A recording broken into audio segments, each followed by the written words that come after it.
Ну, вот у меня бабуля просто перед тем, как кто-то у нее близкий умирал, она видела черных птиц во сне.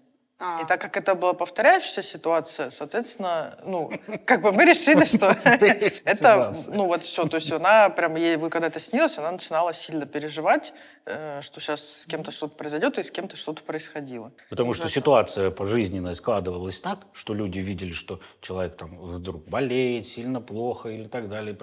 Или происходит какая-то ситуация, которая ну, не подыгрывает, а подталкивает к окончанию этой истории, и просто человек мозгом понимает, что ну вот скоро произойдет некое событие, которое закончится.